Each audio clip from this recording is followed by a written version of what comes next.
na kailangan ho natin buksan ang box na ito. Hindi po dapat tayo magpatinag, hindi po dapat tayo umatras. Ang paninindigan natin ay ito, sa akin, kapasyahan. Keep it sealed right now. Hayaan natin ang Senado ang magbukas nito.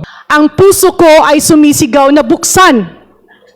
Subalit kung puso ko lang ang aking pakikinggan, ay pwede itong mailagay at malihis ang dapat nating gawin. Napakasayang ng ating sinimulan kung sa huli hindi tayo maging maingat. Ako po ay hindi abogado, kaya ako ay kailangang manigurado. Pwede pang sabihin ng iba, those espousing a different view, na anyway, meron na po tayong probable cause doon sa mga nakita na natin at narinig na natin ng mga ebidensya.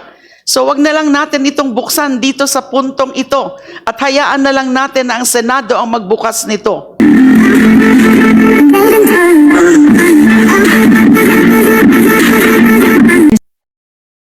Thank you, Comsec.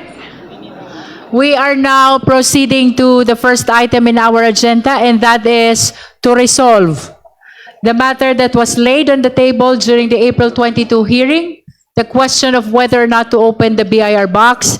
May I direct the committee secretary to bring to this table the BIR box.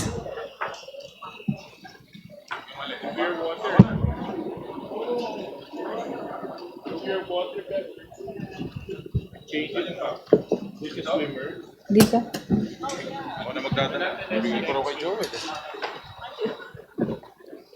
Ayaw mo doon? Para kitang-kita. Para nakaharap yung BIR.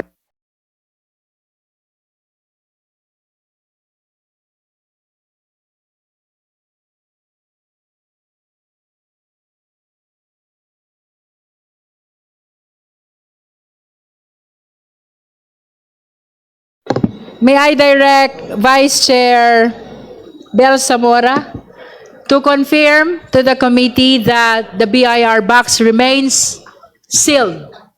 Yes, Madam Chair, as seen from the four sides of the box remains sealed, and we still see the tape that was placed there as well as the signature of the Commissioner. Thank you, Madam Chair. The floor is now open for manifestation, clarificatory questions, motions regarding the question of whether or not to open the BIR box. Madam Chair. Madam Chair. Madam Chair. The Honorable Mika Gonzalez and then the Honorable Laila De Lima. Thank you, Madam Chair. That is correct, Madam Chair. Last April 2022, we laid on the table the decision on whether we should open the box together with the Commissioner. So, Madam Chair, with that being said, I move that today, April 29, we decide on this committee whether we open the box or we maintain the box intact and sealed. Thank you, Madam Chair. May I request the Honorable Gonzalez to clarify the motion? Is it a motion to open or motion not to open? I move, okay, I would like to rephrase. I move, Madam Chair, Tagalogin na lang po natin, na desisyonan na po natin ng issue na ito kung bubuksan o hindi ang box na isinumite ng BIR noong nakaraang committee hearing. Perhaps that is a manifestation of her intention that we deliberate first on the issue of whether we will open or not open the BIR box. Thank you, Honorable Gonzalez. Now you, we Madam Chair. recognize the Honorable Laila De Lima. Maraming salamat po. Mine is a manifestation and emotion. Gusto ko pong ulitin at panindigan yung aking naging posisyon last hearing nung tinalakay po natin yung laying on the table ng issue na to para na bubuksan ba o hindi yung BIR box at i-examine yung mga tax records. Presumably yung laman yan ay yung mga BIR tax records na kasama po sa subpoena. Ang aking pong pinakaposisyon ay Sako po sa kapangyarihan natin, kasama sa mandato natin, flowing from the Constitution itself, to do that, to open the box and examine the contents of the box, because these are all subpoenaed by the House Committee, and this is relevant to the issues at hand, to the ground of unexplained wealth.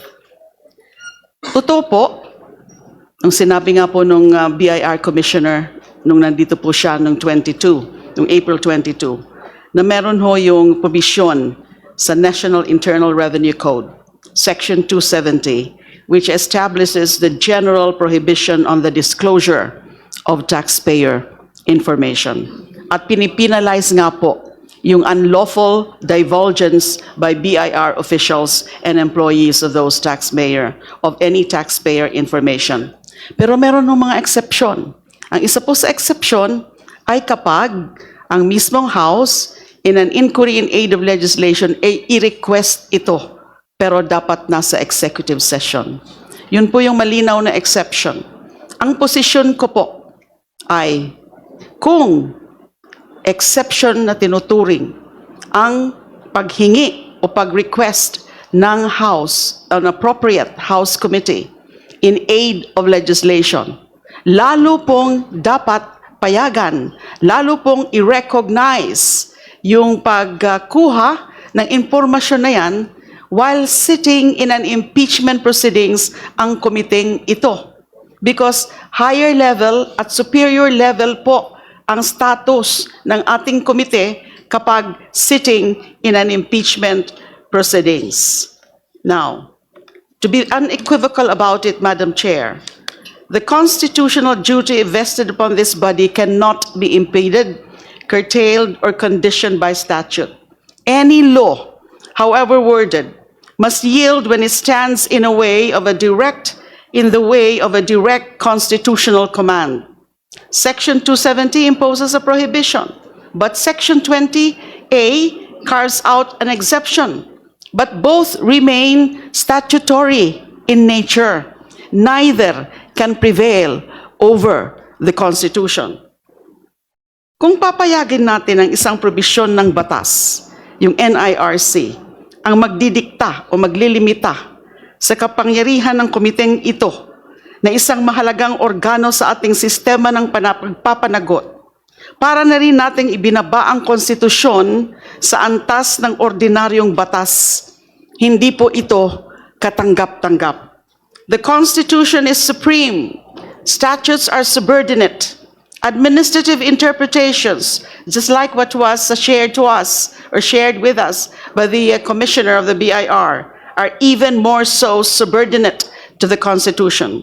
When the Constitution commands, all else must give way.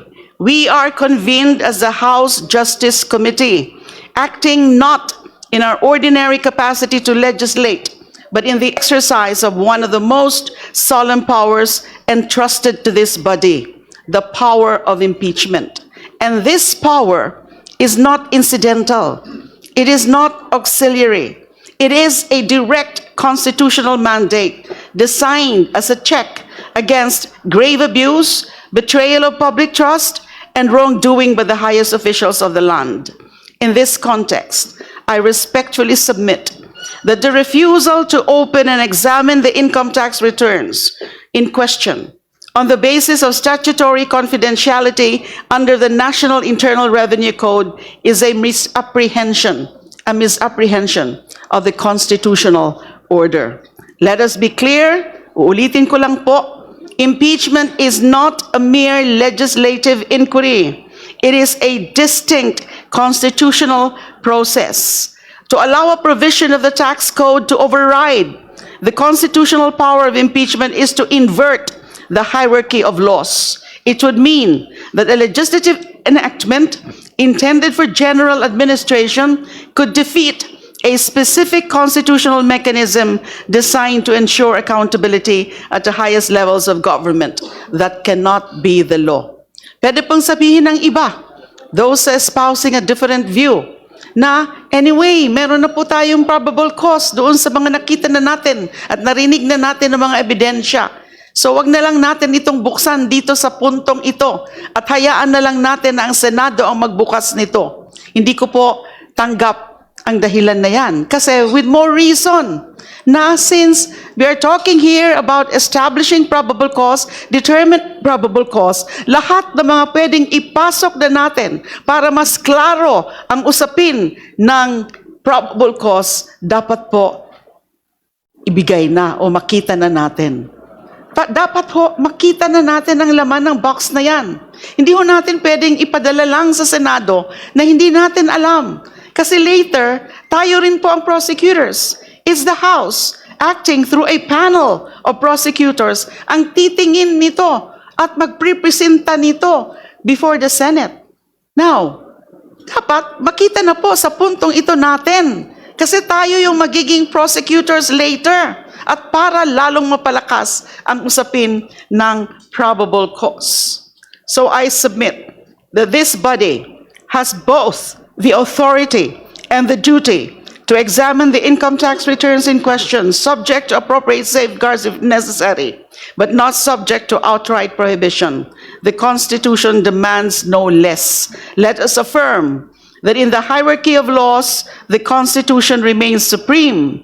Let us affirm that impeachment is a meaningful power, not an empty formality. And let us affirm that no statute may be invoked to defeat the people's right to accountability. For these reasons, I maintain and I move that this committee should proceed with the opening and examination of the income tax returns, the supposed contents of that box, and to reject any interpretation that would unduly constrain our constitutional mandate. Thank you, Madam Chair. Madam Chair. Just for the record, the motion of the Honorable De Lima is to open the BIR box. The Madam Chair. Honorable Lawrence Defensor and then the Honorable Benny Abante. Thank you, Madam Chair. Ang pagbubukas po ng mga box ay nagbabago ng kapalaran ng ating bansa. Nakita na natin yan ng 2001. At tandaan po natin at wag nating kakalimutan na ang impeachment is the highest form of national inquest to determine the accountability and fitness of the highest leaders of the country. Dapat pong mabuksan ang box na yan dahil pag hindi nabuksan yan, parang tayo ang gumawa ng betrayal of public trust. We should let the Filipinos see what's inside that box and allow the members of this committee to assess what evidence is inside the box. Kung ito ba ay nakapagpapatatag ng ebidensya laban sa Vice President o makakasuporta sa respondent at sa kanyang posisyon na siya ay walang kasalanan. Madam Chairman, there is no other mandate for the House of Representatives having the sole power to initiate impeachment complaints, but to open the evidence and to let the members assess and decide for themselves how it will play a part in the exercise of their vote in this committee and in plenary. Thank you so much, Madam Chair. Thank you, Honorable Lawrence Defensor. Next is the Honorable Benny Abante. Madam Chair, And then Honorable Chua, and then Honorable Vice Chair Po, and then Honorable DS, Janet Garin, and Congresswoman Bernadette Barbers, and Congressman Judah Sidre. It seems everybody wants to speak, and Congressman Tino, and Congressman Eming Pascual. Now, let us recognize the Honorable Benny Abante. Maraming salamat po, Madam Chair. Kailanman hindi ko po questionin ang mga legal opinion ng ating mga abogado dito. Sapagkat hindi naman ako abogado. Subalit, kahit po ako hindi abogado, hindi ako masyado nakatulog kagabi. Kasi pinag-aralan ko ito kung bubuksan o hindi. Anyway, nakaharap tayo ngayon sa isang mabigat na desisyon. Isang usapin na hindi lamang susukat sa ating galing sa batas, kundi pati na rin sa ating prinsipyo at integridad. Sa harap natin, andyan po yung mga income tax returns ni Vice President Sara Duterte at na kanyang asawang si Atty. Manscarpio. It is a literal and figurative, eka nga, Pandora's box na nasa pangangalaga ng House Committee on Justice. Napakasimple po ng question. Dapat ba nating buksan ang kahon na ito? Sinabi po sa Biblia, sa Luke 12:2, akin pong babanggitin sa wikang Tagalog, walang natatago na hindi mahayag at walang lihim na hindi malalaman. Naniniwala tayo sa transparency. Naniniwala tayo sa accountability. Ngunit bilang mga mambabatas, kailangan din nating maniwala sa tinatawag nating prudence o sa wikang Tagalog, tamang pagpapasya. Hindi po yung galing sa batas, kundi prudence. Mayroon tayong tinatawag na, eka nga, power of the subpoena at ang power of the purse. Sabi nga ng ilan, ang kapangyarihan ng Kongreso ay nasa itaas ng tinatawag nating legal food chain.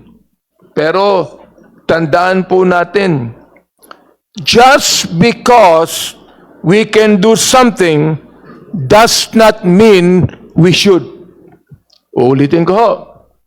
Just because we can do something does not mean we should. Bakit po ako nag-aalangan? Unang-una, sa aking pag-aaral, privacy and the law.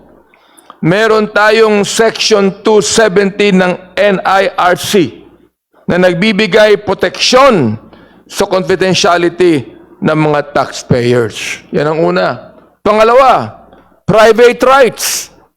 Kasama sa usapin si Atty. Manscarpio, isang private citizen na may karapatan sa data privacy. Hindi po siya rito ang ating tinutugis bilang merong impeachable offense. Number 3, process over politics. Ang trabaho ng House ay tukuyin lamang ang probable cause. Kung may usok ba sa likod ng apoy. Ang pagtitimbang ng ebidensya at ang pagbubukas ng mga selyadong dokumento ay mas nararapat na gawin sa Senate sitting as an impeachment court. At wala po akong pasubali, Madam Chair, na ito ay papasa sa plenary at pupunta sa impeachment court sa Senado. Bakit kinakailangan tayo magmadali? Sa Ecclesiastes chapter 3 verse 1, sinasabi sa wikang Tagalog, babanggitin ko uli, sa bawat bagay ay may kapanahunan at panahon sa bawat layunin sa silong ng langit. Ang paninindigan natin ay ito, sa akin, kapasyahan. Keep it sealed right now. Hayaan natin ang Senado ang magbukas nito bilang bahagi ng impeachment trial para buksan ang katotohanan sa tamang panahon ng paglilitis. Huwag nating pangunahan ang proseso para sa kapakanan ng ating legal system at ng ating bansa. Madam Chair, at mga kaibigan ko dito sa Committee on Justice, di mo mas maganda na may suspense, eka nga. Di ba? Nasuri na natin ang impeachment complaints at mga nakalakip na ebidensya. At naniniwala ako, if every congressman will just appreciate the pieces of evidence that has been talked about in this committee, hindi po malabo na ito ay magtagumpay sa plenaryo at makarating sa impeachment court. Ihain na natin, ang articles of impeachment sa Senado nang may paggalang sa batas at takot sa Diyos. Tinimbang na natin at sapat na para sa probable cause. Dito po sa Committee on Justice, tinimbang natin si Vice President Sara at nakita natin ang laki ng kanyang pagkukulang. Probable cause. Madam Chair, my dear colleagues, kaya po yan po ang aking stand. Sana po ay isuspense na lang natin ito at hayaan natin ang impeachment court ang magbukas nito. Maraming salamat po at pagpalain tayo ng ating Panginoon. We've heard the legal arguments as well as the Bible verses and lessons. That's our very own Bishop Benny Abante. Now we recognize the Honorable Joel Chua. Thank you, Madam Chair. Madam Chair, at this point in time, ako po ay naniniwala sa argumento po at sa legal opinion ng ating kagalang-galang na Congresswoman Laila De Lima at ganun din sa ating napakahusay na Assistant Majority Floor Leader, Congressman Noy Defensor. Bakit ko po sinasabi na ako po ay sa kanila ay sumasang-ayon? Dahil kung babasahin po natin ang ating saligang batas, specifically Section 3, Paragraph 8, Article 11 sa Accountability of Public Officer, maliwanag po dito na sinasabi, the Congress shall promulgate its rules on impeachment to effectively carry out the purpose of this section. So, ibig sabihin po, tayo po ay binibigyan ng kapangyarihan ng batas, ng saligang batas, na magbigay o gumawa ng ating sariling patakaran. Patukuyin po dito sa impeachment. Ngayon, sa ating pong rules, Section 7, malinaw po dito. Sabi po dito, the committee shall have the power to issue compulsory processes for the attendance of witnesses and the production of documents and other related evidence. Ito pong nasa harapan natin na ITR na selyado na galing po sa BIR, ito po ay produkto o bunga ng compulsory process na inisyu po netong committee. At yun po ay ang subpoena duces tecum. Ngayon, kung meron pong conflict sa national law at sa konstitusyon, lagi pong mananaig ang nakalagay po sa ating saligang batas. Hindi naman po tayo nagsubpoena para sa isang selyadong box. Ang sinasubpoena po netong committee to ay yung ITR o yung nilalaman po netong box. Kaya ako po naniniwala na tayo po ay talagang may karapatan. Subalit, for purposes of determination of probable cause, at sabi nga po ng ating kagalang-galang na congressman galing po sa SAIS, na 6th District ng Maynila, dapat tayo rin ay mag-iingat. Pero hindi po ibig sabihin sa pag-iingat na to ay tayo sinusuko na po natin ang ating pong kapangyarihan. So ako po ay pagpapalibang ko po dahil ito pong usapin na ito ay maaaring dumating din sa Senado. Dahil kung babasahin po ninyo ang National Internal Revenue Code, hindi naman po sinabi na pagdating sa Senado ay exempted na. Yun po ang kanilang magiging argumento. Pero base po dito sa ating konstitusyon at sa ligang batas, tayo naman po talaga ay merong karapatan. Kaya po, ako po ay i-reserve ko po to for purposes of determination of probable cause. Tayo po ay pupunta sa hakbang ng pag-iingat. Maraming salamat po, Madam Chair. Thank you, Honorable Chua. Now we recognize one of the Vice Chairs of the Committee on Justice, Honorable Brian Poe from the FPJ Party List. Madam Chair, on the motion to open the BIR sealed box, I believe transparency and justice must be fair. Commissioner Mendoza himself placed on the record the operative parameters under which the Bureau may produce the taxpayer returns, that the Bureau is authorized to furnish returns upon the request of Congress and in aid of legislation, but that any return identifying a particular taxpayer is to be received only when the committee is sitting in executive session or upon the written consent of the taxpayer. That is the framework set by Section 71 in relation to Section 270 of the National Internal Revenue Code, or RA 8424. That is the framework that the Commissioner brought before this committee. The 21-4 deferral met that framework. Nothing on the record has since displaced it. We must be wary of the precedent that we set in this impeachment proceeding. However, should the impeachment proceed to trial in the Senate, I believe they will do the right thing and further investigate the documents presented by the BIR. I have faith in the integrity of the House and the Senate. This matter should be discussed when the time is right. But for now, we are merely discussing probable cause, which I believe we have sufficient evidence. The AMLAC reports referencing 6.77 billion in transactions. And for those reasons, Madam Chair, I feel that maybe this may not be the correct time for the opening of this box. Thank you, Vice Chair Poe. Now let us recognize the Honorable Deputy Speaker, Janet Green. Maraming salamat, Madam Chair. Madam Chair, narinig po natin yung mga brilliant legal minds sa mga miyembro ng Committee on Justice. At narinig po natin yung magkabilang panig.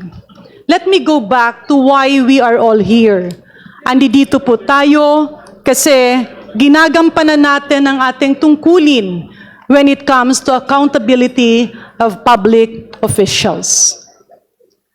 Kaakibat no accountability na yon ay full transparency. Kaya naiintindihan ko at ramdam ko ang kagustuhan ng karamihan na buksan ang kahon galing sa BIR. Subalit, nung andi dito ang BIR, napakaklaro din na sinabi nila na tali ang kanilang mga kamay, gusto man nila, subalit may mga batas na kailangan nilang gampanan.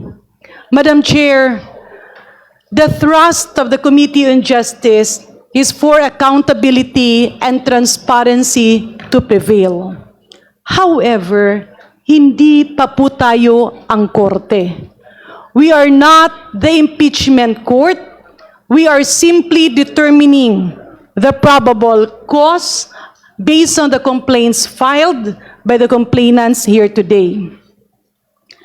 Ang puso ko ay sumisigaw na buksan. Subalit kung puso ko lang ang aking pakikinggan, ay pwede itong mailagay at malihis ang dapat nating gawin. Our heart can always speak, but our minds should prevail. Napakasayang ng ating sinimulan kung sa huli, hindi tayo maging maingat. In this line, Madam Chair, gustuhin man natin, this is not within the ambit of the Committee on Justice. I respect the brilliant legal minds. Ako po ay hindi abogado, kaya ako ay kailangang manigurado na hindi tayo magkamali. Dahil ang isang pagkakamali ay pwedeng mabasura ang lahat ng pinaghirapan ng komitibang ito. Maraming salamat, Madam Chair. In line with that, I just want to remind the committee members that since day one of our proceeding, we've been taking the conservative route. We've been taking the safer route because we acknowledge that we owe it to the sovereign Filipino people that this impeachment proceeding should be able to proceed and reach its conclusion. That is just for the record. Now we recognize the Honorable Congresswoman Bernadette Barbers from the 2nd District of Surigao del Norte.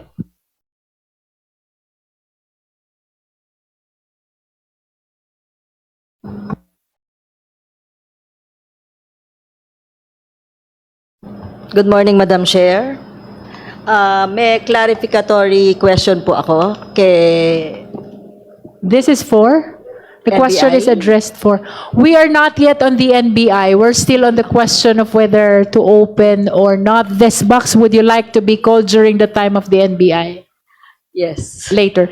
Thank you, Honorable Barbers. We will be proceeding to recognize the Honorable Congressman Jude Asidre from Tingog Party List. Madam Chair, allow me to speak for the many who are probably listening to our proceedings today.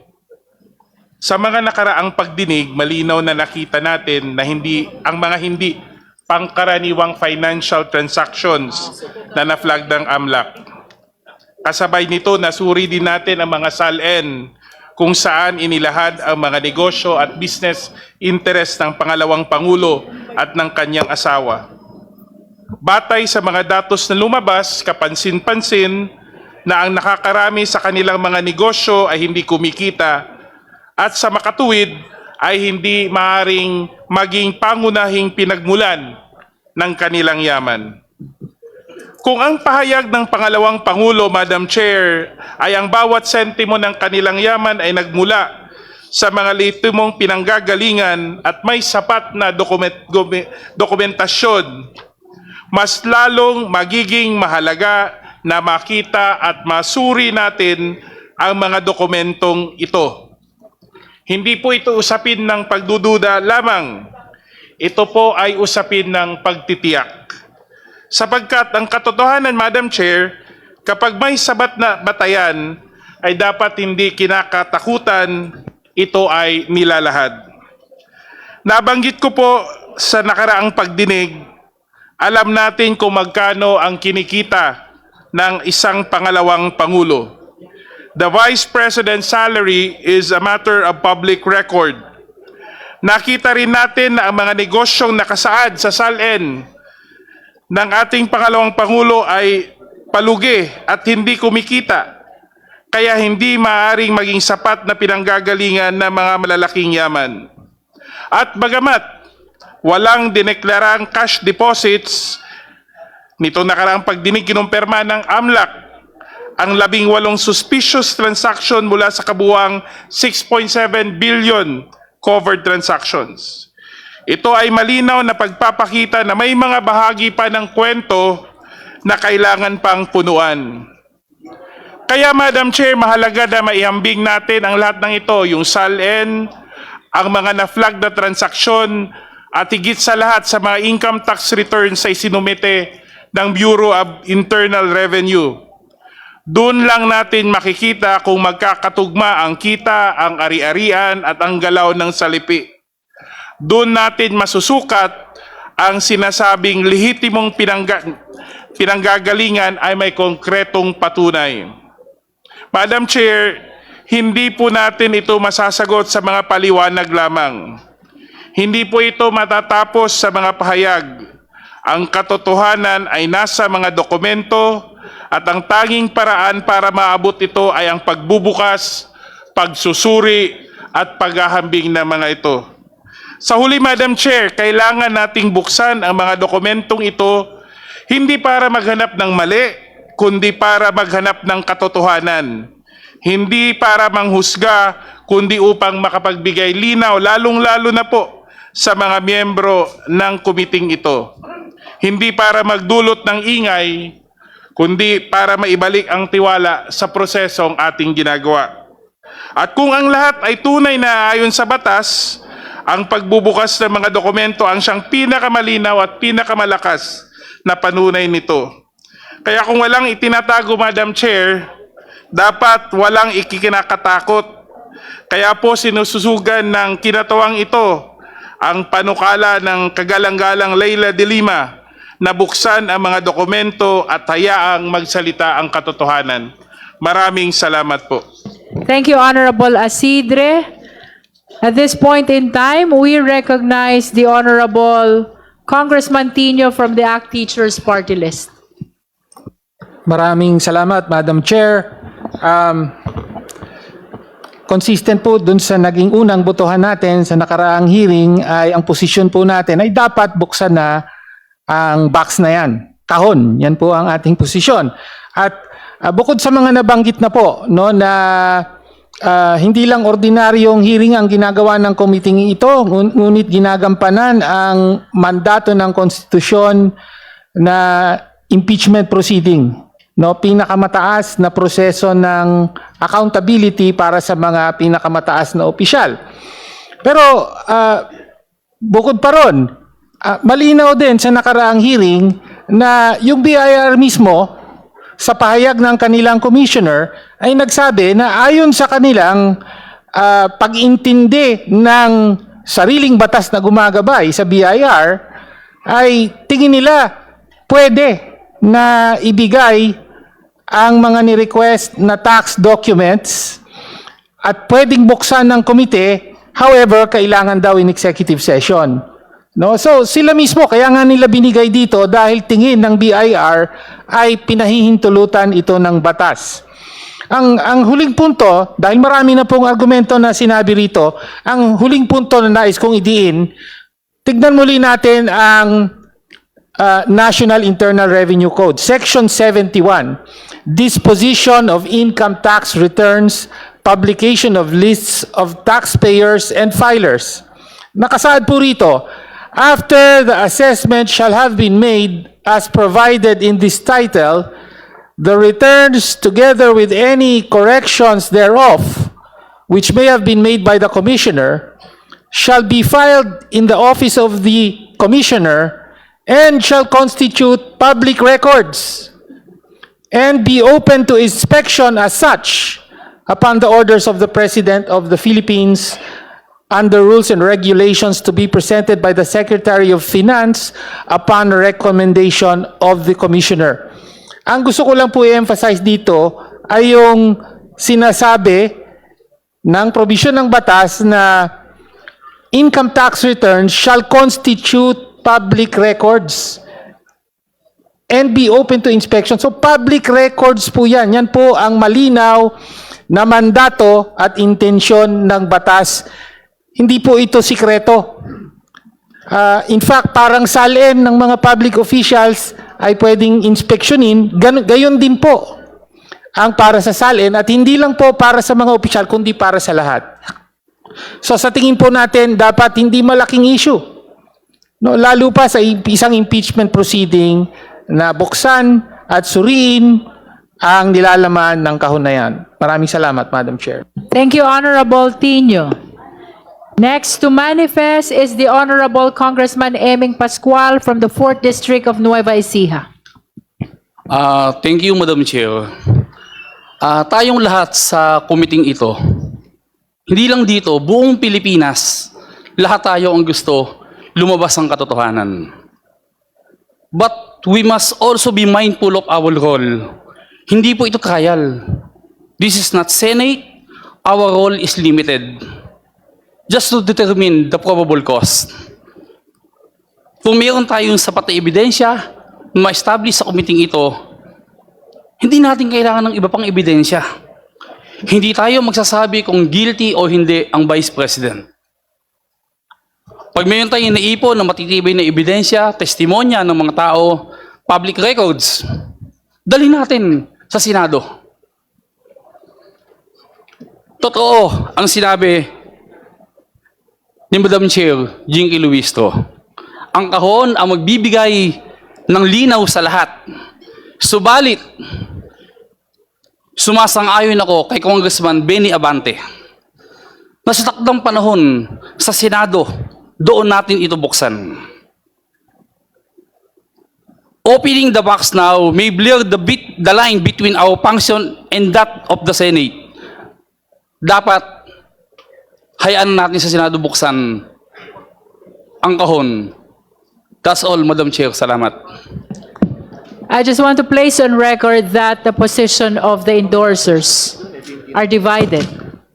While the endorser of the Sabalia et al. Complaint is moving to open the BIR box, the endorser of the Cabrera complaint is moving it's not still a motion, but your position is not to open the BIR box.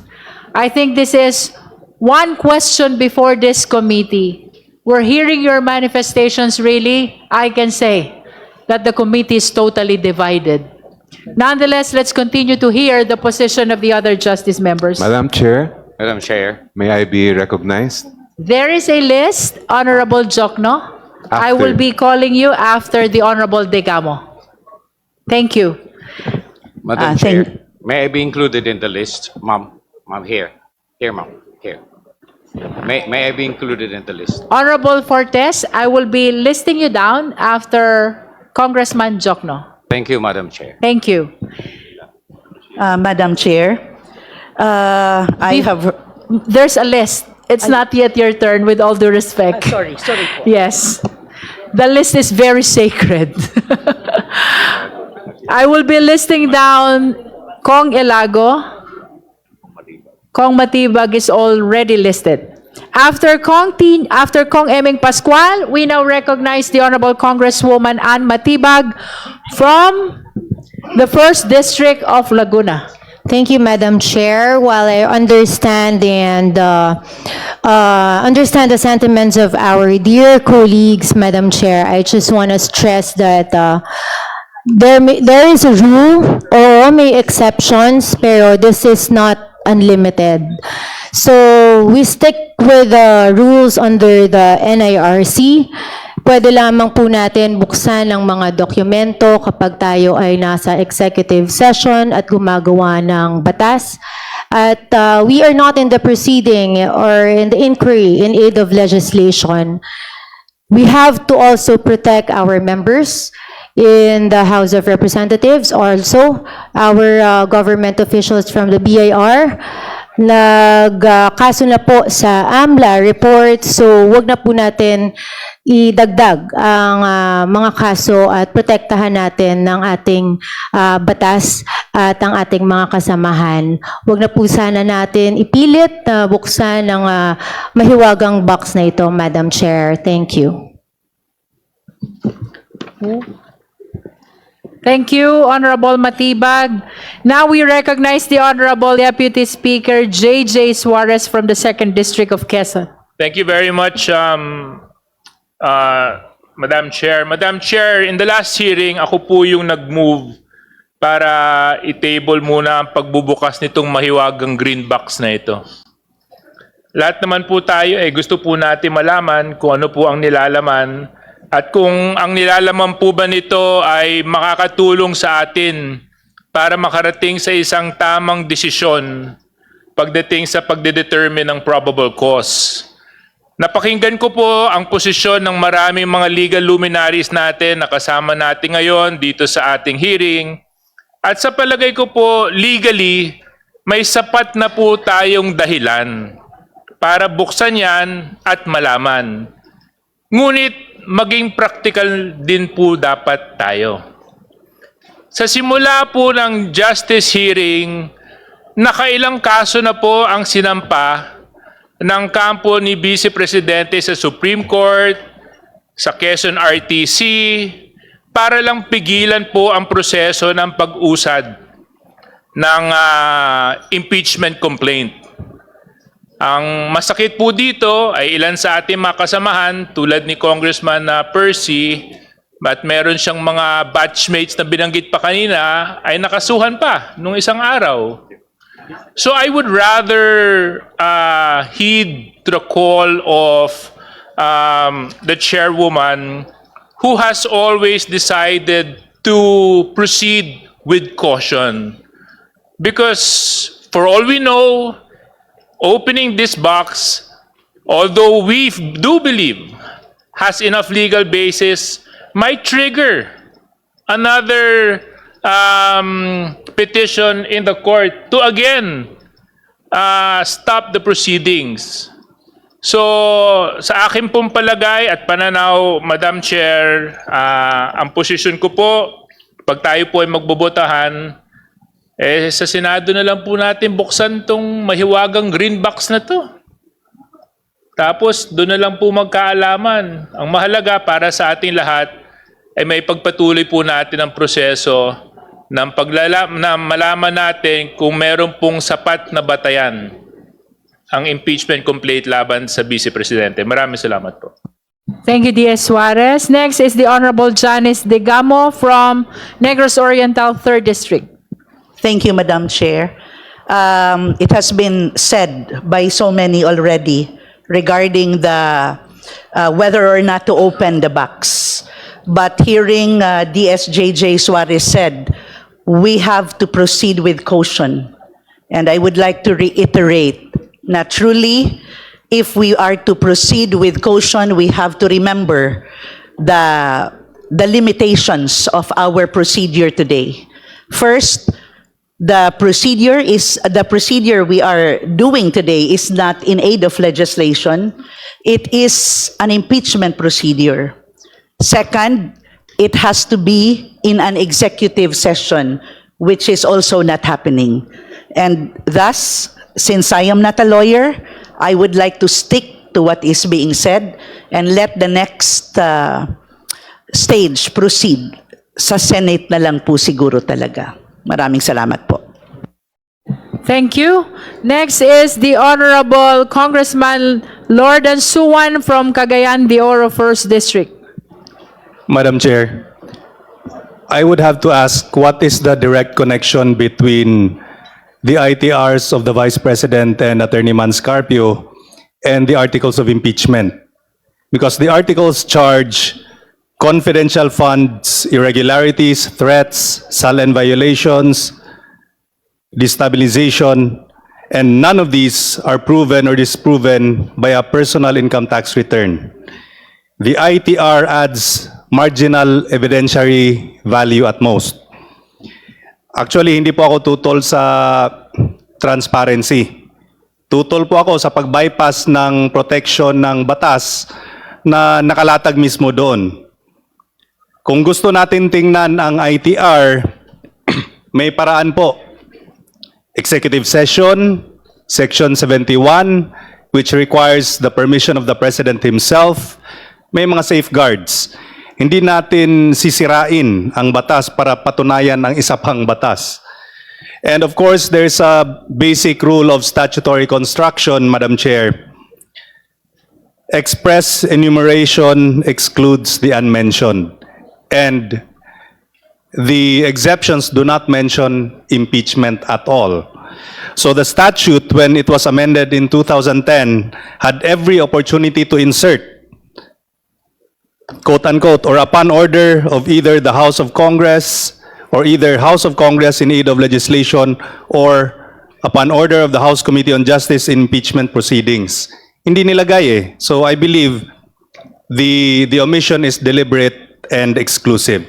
Madam Chair, if there are still uncertainties as to the legal basis and necessity of opening this box, then I think it would be imprudent for us to open it at this stage. These are protected by law, and any disclosure must be clearly and unquestionably authorized, not based on assumptions or discretion. So you are joining the position of Honorable De Lima? No, I am against You are the position. not to open? Yes, Okay. Madam Chair. Next is the Honorable Chel Jokno from the Akbayan Party List. Thank you, Madam Chair. First of all, to be clear, ako'y naniniwala na may kapangyarihan ng Committee on Justice na buksan yung kahunayan. But to me, the crucial question is, kailangan ba natin buksan? The question is in relation to the determination of probable cause. And if we are talking about probable cause, para sa akin ay nandyan na ang ebidensya. Sapat na yan para makapag-determina na tayo kahit hindi natin bubuksan yung kahon na yan. Meron pong kasabihan sa batas sa ex abundante cautela with extreme caution.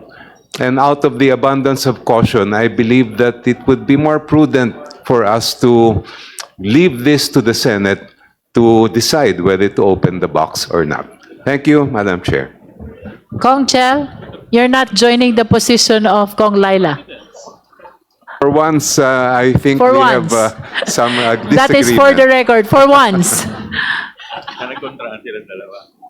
For the first time. Split decision. Now let us proceed to recognize the Honorable Sara Ilago. Maraming salamat, Madam Chair.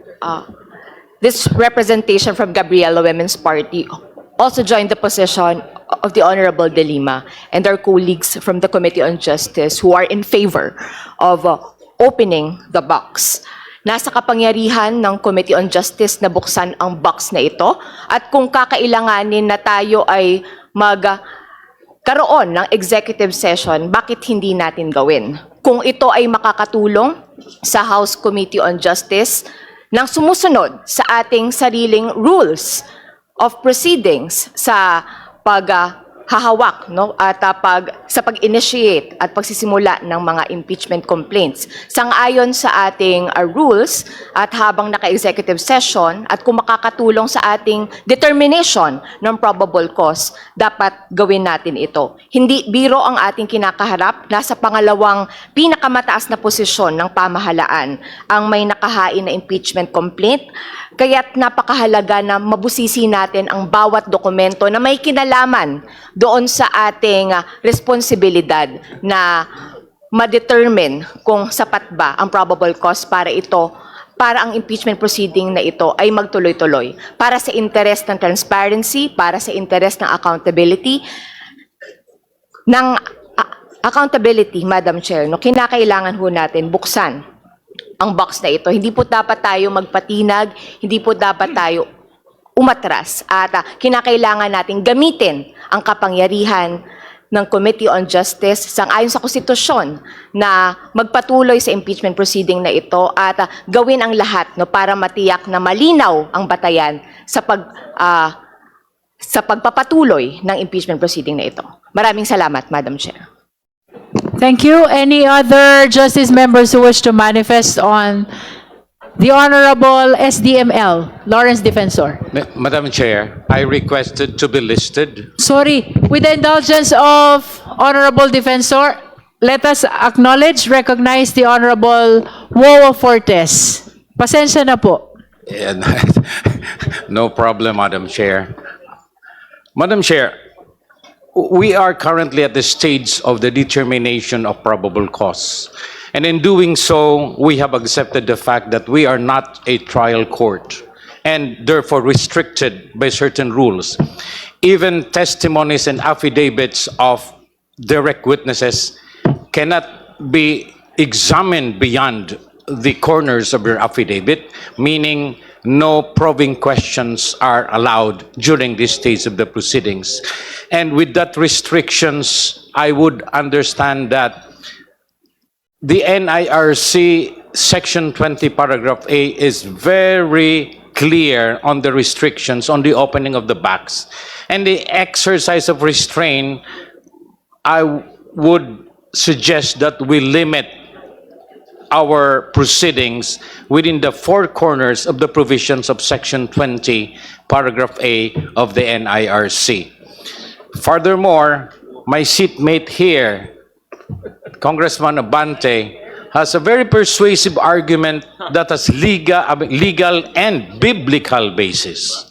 The legal basis I fully understand being a lawyer, and the biblical basis I further fully understand as I have studied for the priesthood sometime in the past.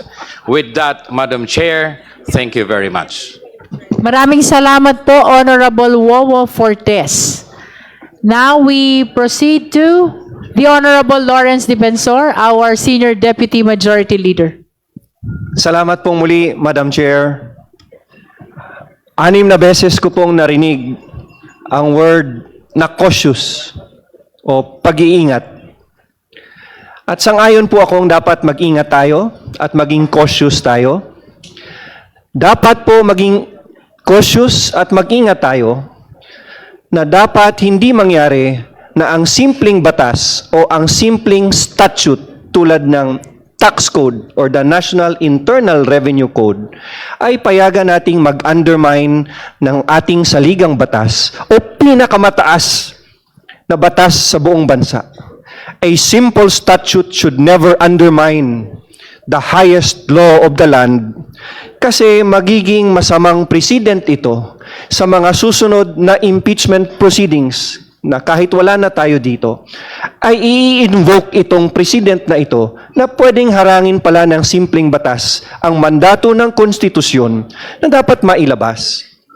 Gusto kong mailabas kung anuman ang nilalaman yan kasi baka may ebidensyang makapag-dismiss ng kaso laban sa vice-presidente. The evidence inside that box could acquit the Vice President at hindi na siya maantala sa trabaho niya ngayon pa lang at hindi na tumagal ang impeachment na ito. Baka meron ding ebidensya na makagpapatatag pa ng ebidensya at makakakumbinsi pa sa miyembro ng mga komitibang ito para mas maging matatag ang kanilang pagboto.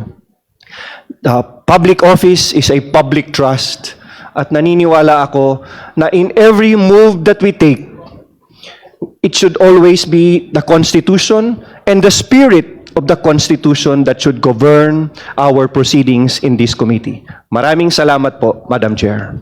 Thank you. Madam Klaro Chair. naman yung posisyon ni Kong Dilema as well as SDML Defensor. Madam Chair. As simple as the Constitution is paramount. And this is the power behind the accountability mechanism. The Honorable Ko. Thank you, Madam Chair. Madam Chair, I join Representative De Lima in her motion na buksan ang kahon for the simple reason that Congress in its proceedings sa pagiging House Committee on Justice paghanap ng probable cause in impeachment proceedings, supreme ito. No? May supremacy siya over statutes such as the tax code which provide limitations kung paano ipoproseso yung information such as tax returns. That is applicable on specific circumstances as provided by law or even in ordinary circumstances. Pero the impeachment proceedings are not mere ordinary circumstances na maaaring mas ipantay or even pababain, no, sa level ng statute. No. Ang fear ko po, Madam Chair, and that's why I'm also raising this manifestation, lahat po ng ginagawa natin dito will set a precedent in the future. Should there be similar impeachment proceedings kung saan tatanungin ano yung extent ng kayang gawin ng House Committee on Justice, they might look on April 29, 2026 at ang desisyon ng House Committee on Justice na mas limitahan ang kanyang kakayahang mag-imbestiga, no, ng naaayon doon sa pag-establish ng probable cause ng impeachable official. They might look at this and say, oh dito, out of caution na hindi makasuhan, etc., they decided conservatively. And if continuously in history we will decide conservatively, mas lilimitahan at mas lilimitahan yung kapangyarihan ng hindi lang po ng House Committee on Justice, pero ang pagtingin ko and ang pag-appreciate ko din, this branch of power, the legislature. So this manifestation is in support, no, of the balance of powers na dapat na i-exercise ng legislature na naaayon sa konstitusyon, na hindi po dapat natin itinatali yung ating mga kamay para hindi magawa yung dapat naman pong nakalagay sa highest law of the land, kaya nating gawin. That is all, Madam Chair. The last justice member to manifest on this is Congressman Terry Ridon from Bicol Saro Party List. Magandang umaga, Madam Chair. Tingin ko lahat naman po tayo ay gusto buksan, no? Yung pong box na ito. Una, dahil nakabatay po ito sa constitutional power natin po bilang impeachment proceeding to subpoena documents like BIR documents. Pero ang kailangan ho natin nga pagpasyahan ngayon, sapat na po ba ang mga ebidensyang inilatag ngayong araw po na ito para magkaroon ng finding of probable cause on unexplained wealth? Tingin ko even without opening the box, sapat-sapat na po, sobra-sobra pa nga yung pong nailatag na ebidensya nung nakaraang linggo. Balikan po natin ulit ito. Ang laman po ng AMLAC report, which was never denied by the Carpio complaint, 6.77 billion in total transactions, 4.4 billion in inflows, pumasok na pera sa mga bangko ng mag-asawang Duterte Carpio, 1.5 billion in outflows na hindi ho natin makita sa SALN ng pangalawang Pangulo, 2.8 billion in net inflows na dapat ay nananatili sa kanilang mga bangko pero hindi nakalahad sa SALN ng pangalawang Pangulo. Pasukin po natin yung SALN mismo kung bakit po ito sapat-sapat na ebidensya.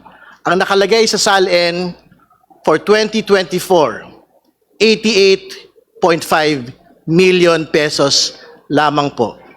On those two pieces of evidence and reports pa lamang po, mga kaibigan, sapat-sapat na, sobra-sobra pa ho. Ito pong finding of probable cause. This particular section of the impeachment proceeding will go straight to the Senate.